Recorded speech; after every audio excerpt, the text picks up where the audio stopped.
Let's talk now about the Labour leadership contest and welcome on Sienna Rogers from the Labour List website. Now, overnight, the website has published a poll of its readers who are members of the Labour Party, that suggests that Keir Starmer might not be the hot favourite that some have been saying. Let me get you to explain, Sienna, first. How is this poll done and how many people are being polled?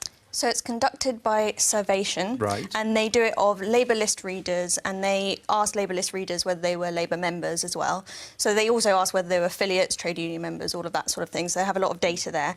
So you self-certify, though, that you... So it's self-selecting in that it's people who are subscribed to our morning email. So they are bound to be a little bit more engaged than the average Labour member. They're Labour List readers, they're very interested in Labour politics. But you don't establish that they're Labour members, Yes. they just certify that they're members. Like any poll, like YouGov polls as well. But yeah. you don't really know.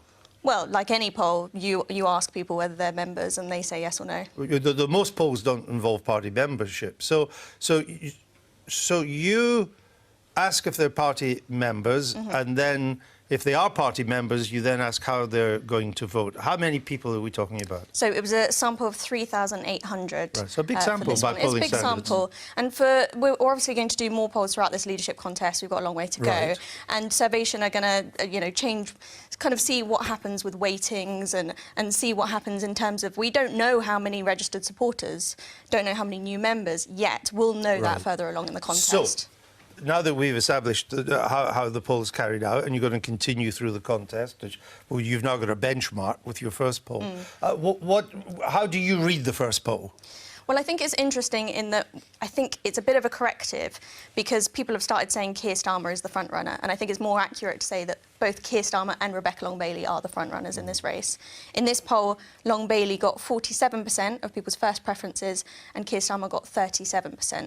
So it was fairly close. Fairly close still. What was interesting is that obviously Long-Bailey was more of a divisive character, so you could see that she got a lot of first preferences. She got quite a lot of sixth preferences as well, and the same went for obviously the Corbyn Skeptic candidate. So Jess Phillips, half of the respondents put her in sixth place in terms of their ranking of preferences. Right. And when you redistribute the preferences, Rebecca Long-Bailey still wins in your poll, is that right? Yes, because she was so much ahead in the first preference one that she does win overall, but only by 1 percentage point. So I wouldn't put much weight on that. It's very, very close. And I think really the message from this poll is that there is all to play for.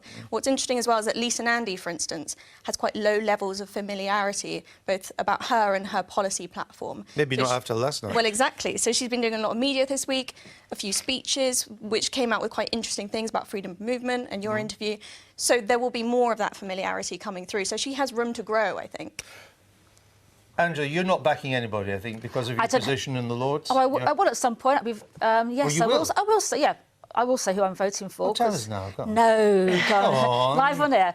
My preference is better ways to do it. I would regard most of the candidates. I know all the ones that are standing for leader. I'd see them as friends. My preference is for Keir Starmer.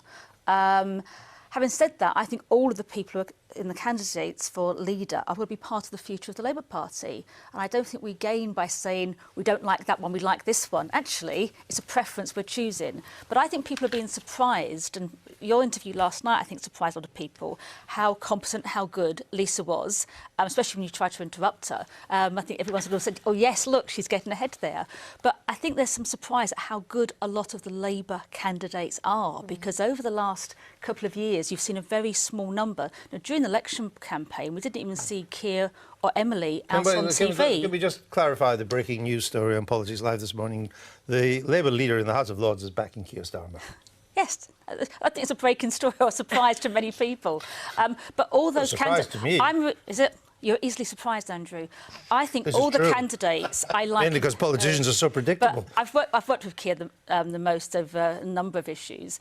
But I have to say, I'm impressed with all the candidates, and I'm actually really pleased that people are seeing a showcase of Labour candidates. I'm going to interrupt you because you've said that 3 times. Yeah, it's a point worth making, though, isn't it? Actually, I highly interrupted Lisa Nandy at all last night, but she'd come prepared to say that I would, so that's why she said it, which is fine. It shows preparation. If you're a woman in politics, you get used to that. Are you interrupting me? Yes. I learnt from a master. Yeah, because I never interrupt men. Absolutely. I've never interrupted a male politician in my... It is only women I interrupt, never men. Off you go, Gemma. Let me come... Anyway, Keir Starmer has your support. If you look at the Labour list website result at the moment, you would conclude, would you not, that at the moment, I stress, it's a two-horse race. It does look like that. I share your view. I thought Lisa Nandy was very impressive because I thought she was calm under pressure. I did think there was a question about whether her offer isn't a bit vague. There's a lot of reliance on the fact that she's a different personality, which is important, and actually I thought was true as well. But she has some useful and interesting things to say. Yeah. So, and I certainly think she's got a lot to contribute. So I think what's important may not be whether she's leader, but I think she will be a major personality in the party. So that was impressive. But you say that all the candidates are equally impressive. You're not equally. You didn't. That's fair. Sorry, I apologise. Quite rightly, you didn't say that. You said they were all impressive. So far, I have not found Rebecca Long-Bailey to be impressive. And funnily enough, though I obviously disagree with their policy platform, I was totally open to that. I just think she's been very slow off the mark. I thought it was a complete faux pas to give Jeremy Corbyn 10 out of 10 when he led to a landslide election defeat. So far, I think she hasn't been that impressive. But the other candidates, yes, I'd accept. What do you make of the Rebecca Long-Bailey campaign, such as there is so far, because it seems to have got off to a sort of stuttering start? Yeah, it has. It's a bit slow off the mark, and I think she's explained that by, she says that the other candidates had it in the bag. They'd been preparing. She'd actually been trying during the election campaign to get Labour elected. Did you swallow that? Possibly not. Yeah, I mean, she has yet to impress many in the media, but as this poll shows, I'm not the person voting, and the membership seems to like her. But the problem is that, as Sienna says, she's not going to get those second preferences. So somebody like Lisa could surprise us all by winning on those second preferences. What do you make of Rebecca Long-Bailey's campaign so far? Has it been intentional to have a slow start, or has it just been a series of mistakes? That hasn't been intentional. It hasn't. From my understanding, there has been quite a lot of infighting, a lot of factionalism within that faction. On the left of the Labour Party? Yeah, I know. That's unprecedented. Such a surprise. I've never heard of that before. There's been these ideological battles within her camp. Within her camp? Yes, and that really has been what's led to this slow start. But I think we're going to see things pick up, because today, around this time actually, we're going to see Momentum officially endorse her after balloting their members, her and Angela Rayner. That was an interesting ballot, though, wasn't it? Do you want those yes/no Rebecca questions. Long-Bailey or Rebecca Long-Bailey? That was a really interesting way to ballot people. Yeah, and a lot of Momentum members did raise a lot of concerns about that ballot, definitely. But that's what's going to decide it. But it's likely that they'll back her after that, and that will put just so much organisational power and resources into her campaign that I think we'll see a lot more from her. And of course, she's launching on Friday night as well. Keir Starmer, the chosen one by Angela Smith here, he's making his pitch. He's written an op-ed in The Guardian today in which he says, "I believe the free market economy has failed." Which free market economy is he talking about? Talk to Keir about it. I think he'll talk more. No, but you'll have him on. I'm sure you'll be interviewing him. Will you put a word in for us? Oh, I don't think I have to. I think he'll want to talk. I think he'll want to talk to you. So what does he? What free market economy is he talking about? I think he's looking at what the economic model will be for the future, and I think you'll hear more from him on this. I'm not going to put words in his mouth and speak from him, but you'll hear a lot more from Keir, of not just looking back on what's happened. I think a lot of the Labour Party debate real recently has been what's happened in the election. There's an opportunity to look at what's going to happen in the future. I think you hear that from probably all the candidates. But who is going for a free market economy? Wait and see. Well, I think you'll hear all the candidates. I'm not going to speak for Keir, Andrew. He'll want to develop that more. Isn't he setting up a kind of Aunt Sally there? No, I think he's going to... I mean, there isn't... I mean, the only free market economy I can think of close is Singapore, probably. Yeah. And I don't think anybody could say Singapore What he failed. said, and I think you've heard him say in other interviews, if you're looking forward, we need a kind of mixed economy. That's what we have. Yeah, but he wants to put his mark on that, of how it works, how he thinks it works in the interest of the consumer. But no, he'll have specific proposals, and I'm not going to prejudge or give you the details on, but listen to what he's got to say. He's said a bit of it on Andrew Marr already. I'm sure you'll develop this more when you interview him. When the Labour manifesto came out, Andrew, while panning some of the sums in it, I did say that some of the problems with the way capitalism is working and isn't working in the UK, the Labour left did put their finger on something, and some of the things they said did resonate with lots of the population. So I agree there's a good agenda there to be sketched out, as long as it's not too radical to scare people off. But I think last night... It's been pragmatic and sensible. I think last night, Andrew, Lisa Nandy, she did extremely well. I was very impressed, not wishing to sully her campaign with my imprimatur. I mean, very few people get away with telling you to pay attention. I know I wouldn't.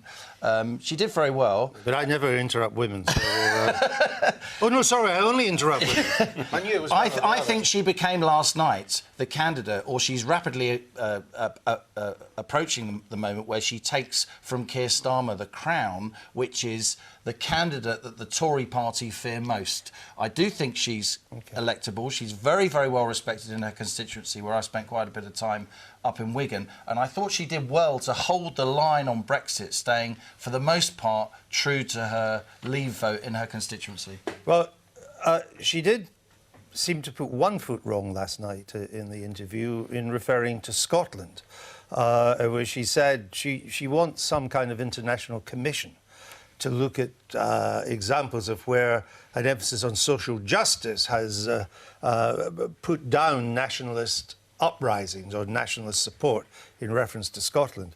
And she mentioned Catalonia as being one of her answers, which, of course, had particularly SNP supporters up in arms.